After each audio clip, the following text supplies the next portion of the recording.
Nung nakaraang araw ay naglabas ang ESPN ng kanilang prediction para sa top 100 player ng NBA sa paparating na season. At ang prediction na ito na ginawa ng ESPN ay humakot nga ng samot-saring reaksyon hindi lang sa mga NBA fans at pati na rin sa mga NBA player. Pero matapos ngang ilabas ng ESPN ang prediction na yan para sa top 100 player sa paparating na season ay muli din silang naglabas ng kanilang prediction, ngunit ito ay para sa top 10 player naman ng NBA.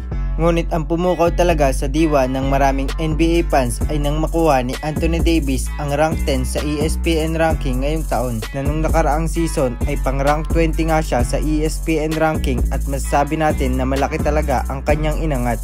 At ang dahilan nga nito ay dahil sa magandang performance na kanyang ipinakita nung nakaraang season, at nagkaroon din siya ng career best pagdating sa field goal percentage na may 56.3%. At bukod dyan ay maganda rin ang kanyang ipinakita pagdating sa kanyang rebounding na nag-average nga siya ng 12.5 rebounds per game, na yun ang mga naging dahilan upang bigyan siya ng Los Angeles Lakers ng contract extension na may halaga na $1.86 million at sa loob yan ng 3 taon. At bukod dyan ay kung maipagpapatuloy niya ang kanyang magandang performance sa darating na season at makapaglalaro siya ng 65 games ay malaki talaga ang magiging impact niya para sa Los Angeles Lakers.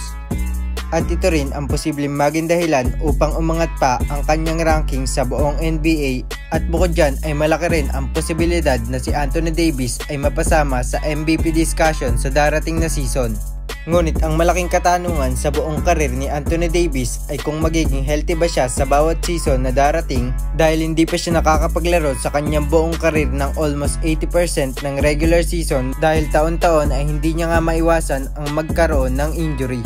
Pero ngayong off-season ay nakita naman natin sa iba't ibang social media platform na pinaghandaan talaga ni Anthony Davis ang season na ito.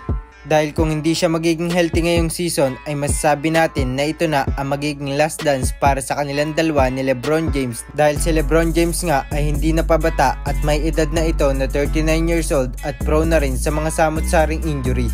Ngunit masasabi natin na maganda ang naging move ng Los Angeles Lakers ngayong off-season at pumabor nga ito para kay Anthony Davis. Dahil nagkaroon nga siya ng 2 backup big man sa katauhan ni Christian Wood at Jackson Hayes upang hindi na siya mapuwersa at magkaroon ng malalang injury. At bukod dyan ay may mga role player na rin sila na maaasahan, katulad na lang ni D'Angelo Russell, at ang isa pa ay si Austin Reeves na patuloy na nag-i-improve sa kanyang laro, na masasabi natin na malaki ang maitutulong ng mga ito para kay Anthony Davis upang maiangat pa niya sa high level ang kanyang laro. At kahit wala si LeBron James ay masasabi natin na kaya niyang pamunuan ang Los Angeles Lakers.